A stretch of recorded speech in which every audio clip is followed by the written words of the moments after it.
सबक फिर पढ़ सदाकत का, अदालत का, शुजाअत का।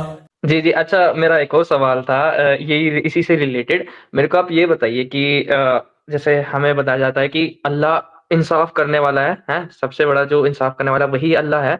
तो मेरे को ये बताइए कि मतलब हमें पढ़ाया जाता है कि अगर हम गरीब का जैसे मैं माल खा लूं या फिर चुरा लूं, मारूं उनको, तो मेरे को जहन्नम जाना पड़ेगा। ठीक है। अगर देखा जाए तो इसके लिए उन उन जो जिनका मैंने माल खाया है, उनको इंसाफ मिलना जरूरी है ना? तो अगर देखा जाए तो मुझे इसके लिए ज़्यादा बड़ी सज़ा तो नहीं मिलनी चाहिए ना? मतलब जैसे मैंने उनको बर्बाद ही कर दिया। मतलब 5-10 लाख रुपए उन पे थे, मैंने सारे चुरा लिए। हम्म। तो ज़्यादा से ज़्यादा मेरे साथ क्या होना चाहिए कि मैं उनके पैसे वापस करूँ या मुझे सज़ा हो, ज़्यादा से ज़्यादा मेरे को 3-4 साल जेल में रखो या फिर कुछ भी करो। पर हम्म। ये तो नहीं होगा ना कि मैं लाखों साल तक, हज़ारों साल तक जहन्नम में जलता रहूँ। ये तो फिर ये भी इंसाफ नहीं हुआ। ठीक। तो एक तो ये कि जो अमल के ऊपर सजा मिलती है, अमल के ऊपर, अकीदे के ऊपर नहीं, ये अमल हो गया है, ठीक है, चोरी करना, डाका डालना, जी, ये जी, अमल। जी। अमल जी। के ऊपर जो सजा जहन्नम में मिलेगी, उसकी उसकी ड्यूरेशन क्या है, इसका कहीं कोई जिक्र नहीं है कि इतने साल जलेगा, 25 साल जलेगा, 50 साल जलेगा। हाँ, एक ड्यूरेशन तय है, वो अल्लाह के इल्म में है, ठीक है, उसकी कोई ड्यूरेशन कुरान में, हदीस में कहीं जिक्र नहीं की गई। इसके ऊपर है कि आपकी प्लानिंग कैसी थी। आपको प्लानिंग ये करनी थी कि नहीं, मैं तो गरीब का माल हड़पूंगा, एक मरतबा नहीं, 2 मरतबा नहीं, 100 मरतबा आप ये काम करते रहे, तो ऑब्वियसली बात है कि जी। ड्यूरेशन ज्यादा होगी। एक आदमी ने एक आध मरतबा, 2-4 मरतबा जिंदगी में चोरी कर ली, तौबा नहीं की, उसकी ड्यूरेशन कम होगी। तो इसलिए कोई एक ड्यूरेशन नहीं है। एक बात। दूसरी बात कि अगर आपने किसी के माल की चोरी कर ली, किसी का के यहाँ डाका डाल लिया, आपको मरने से पहले ये ऑप्शन भी है कि आप अपना रिकॉर्ड क्लियर करा के जाएं। क्या है कि जिस आदमी का आपने के साथ करप्शन किया है, चोरी की है, उसको उस चोरी का सामान वापस करें और अल्लाह के यहाँ भी तौबा करें, उससे भी माफी मांग लें। ठीक, ये भी अगर नहीं हुआ, तो कयामत के दिन पहले ही आपको जहन्नम में नहीं डाल दिया जाएगा। मान लो आप एक चोर भी हैं, लेकिन बहुत नेक चोर हैं, है ना, बहुत जबरदस्त नेकी खूब है, चोरी भी है, तो आपकी जो नेकियां हैं वो उठाकर उसको दे दी जाएंगी। अगर पूरी हो गई तो बहुत अच्छी बात है, आप भी जन्नत में, वो भी जन्नत में, आपने नेकियां इतनी कर रखी हैं। लेकिन अगर आपने नेकियां कम कर रखी हैं तो आपकी नेकियां उधर और आप जहन्नम में। तो ये आखिरत की जो करेंसी है वो डॉलर यूरो नहीं है, आखिरत की करेंसी तो अमल है, फिर अमल का एक्सचेंज होगा। तो मतलब अगर मेरे अमल भी चलो कम निकले, तब भी मेरे साथ, मैं वही तो पूछ रहा हूँ, अगर कम हाँ, निकले, तो मैंने आपके तौबा नहीं अमल मारा। कम निकले तो अब उससे अल्लाह ताला कहेगा कि भाई तुम इसको माफ कर दो, जिसका आपने हक मारा है। अगर उसने माफ कर दिया तो आप जन्नत में चले जाएंगे, उसने माफ नहीं किया तो आप जहन्नम में जाएंगे। अगर उसने माफ नहीं किया हाँ, तो आप जहन्नम में जाएंगे। और तो फिर जितनी ड्यूरेशन के लिए अल्लाह ताला आपको जहन्नम में रखेगा, उतनी ड्यूरेशन आप रहेंगे, उसके बाद जन्नत में जाएंगे। तो मुफ्ती साहब ये बताइए, एक दिन जहन्नम का बहुत नहीं है ये सब करने के लिए, इंसाफ के लिए उसके? मैं कहता हूं हाँ। कि आपने मिसाल के तौर पर आपने 100 रुपए की चोरी की, ठीक है, जी 1000 रुपए की चोरी की। भाई जी 1000 रुपए में क्या आता है, कुछ भी नहीं आता। जी आप किसी अच्छे रेस्टोरेंट में जाकर 1000 रुपए में भी खाना नहीं खा सकते, उससे ज्यादा है। आपने चोरी कर ली, केस आपका चला गया कोर्ट में, अब आप वहां, आपको 2 साल 3 साल की जेल हो गई। आप ये कहें यार मैं 1000 रुपए, 100 रुपए की दिहाड़ी पर भी ये मजदूरी करूंगा, तो भाई मैं 1000 रुपए चंद दिनों के अंदर कमा लूंगा, 10 दिन के अंदर कमा लूंगा और 10 दिन में मैं अदा भी कर दूंगा, उसकी वजह से मुझे 2 साल क्यों सड़ाया जेल के जी अंदर। जी जी जी। तो आप क्या तो कहेंगे? मैं यही तो कह रहा हूँ, मैंने थोड़ी सी चोरी है, 1000 की, लेकिन मेरे को सजा इतनी बड़ी मिल रही है। मैं यही तो तो कहना वो चाह रहा हूँ, ये जस्टिस नाइंसाफी तो नहीं जिस हुई ना? जिस लॉ को या जिस मैन मेड लॉ को आप अच्छा समझते हैं, और तो नाइंसाफी तो वहां भी दिख रही होगी आपको। जी जी जी। मैं ये, चलो ठीक है, मैन मेड तो दिख चलो, रही है। इंसान तो होता ही है बेकार। चलो मैं चलो, तो अब मैं खुदा की अब बात मैं आ रही है अब मैं ना। आपको बताता हूं, कि चोरी की जो सिविरिटी है, या किसी भी जुर्म की जो सिविरिटी है, वो क्वांटिफाई इस तरह नहीं की जाती है कि आपने 1000 की चोरी की है या आपने लाख की चोरी की है। उसको, उसकी जो सिविरिटी है उसको जांचा इस तरीके से जाता है कि जिसकी आपने चोरी की है उसको नुकसान कितना जी जी पहुंचा है। जी जी इमेजिन जी करें जी कि एक आदमी की दहाड़ी रोजाना जो है 100 रुपए है, वो इतनी दिहाड़ी कमाता है, बस 100 रुपए ही कमाता है, इससे ज्यादा नहीं। उसके पास जी महीनों की मेहनत करने के बाद उसके पास 1000 रुपए हुए थे, आपने वो चोरी कर ली है। वो हजार जी रुपए डॉक्टर की फीस भी जा सकती थी, उस 1000 रुपए में दवा भी आ सकती थी, उस 1000 रुपए में 10 काम उसके हो सकते थे, वो सारे के सारे पेंडिंग में चले गए महीनों के लिए। हो सकता है कि उस 1000 रुपए के खोने की वजह से कोई बीमारी उसके बच्चे को हो जाए। तो अब आप देखें, आपके लिए तो वो 1000 रुपए है, उसके लिए तो दुनिया जहां है, तो फिर सजा भी तो जी ऐसी जी। मिलनी चाहिए ना। हाँ, मैं समझ गया, मैं वही इसीलिए मैंने गरीब का नाम लिया। मैं तो बस, मैं सिवियरिटी अभी अल्लाह ताला तय करेगा, ये मैं और आप तो तय नहीं कर सकते। हमें क्या पता कि चोरी करने के बाद उसका बंदे का क्या बना है। उस हजार अरे रुपए का इम्पैक्ट जो है डोमिनो इफेक्ट के तौर पे भी हो सकता है, कि पूरी लाइफ जी लॉन्ग हो, जी। कहने को 1000 रुपए।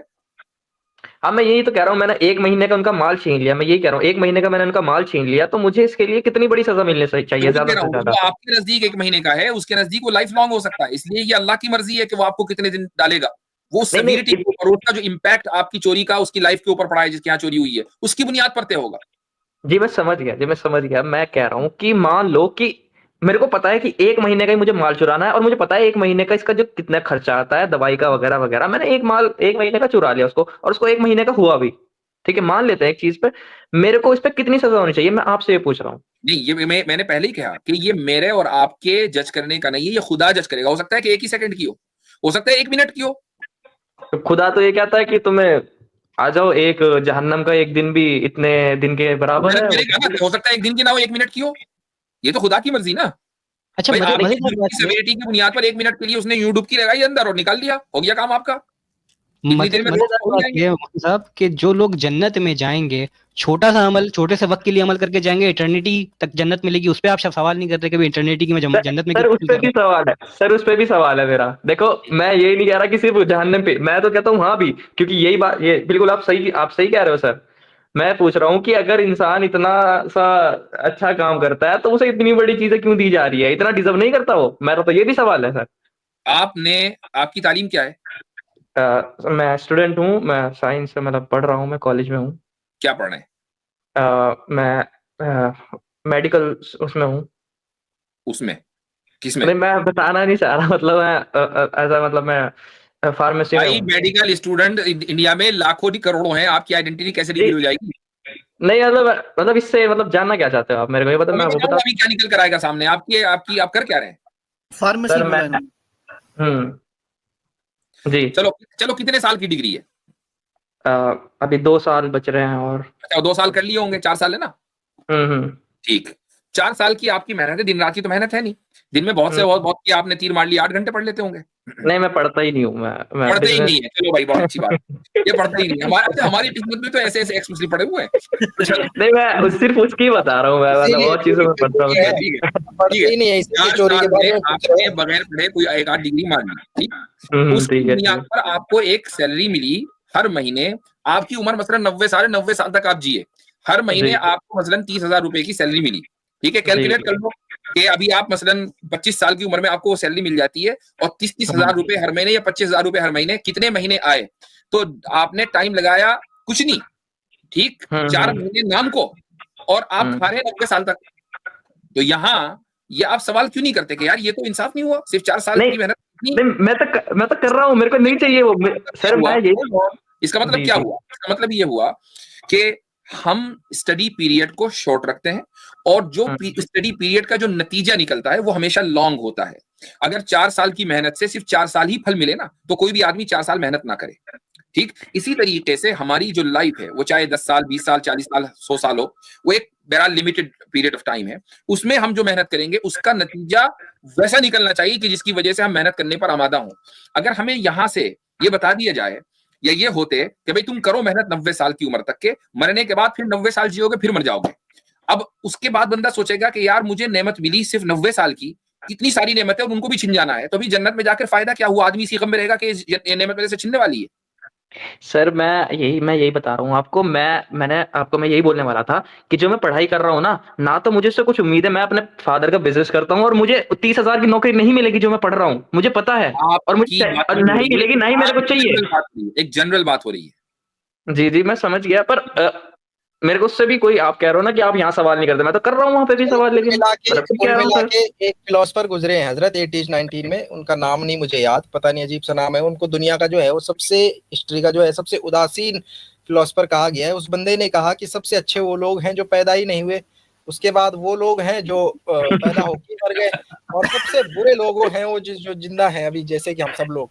उसका नाम हिस्ट्री में आता है सबसे उदासीन। हमारे बात इन बिल्कुल सही है, बात बिल्कुल सही है। हमारे इन मुर्तद भाई के नजदीक सबसे अच्छे वही लोग हैं जो पैदा नहीं हुए। आप उन्हीं की तारीफ करें। मैं तो लेकिन ठीक है, सोचा जाए तो आपसे दिया ये।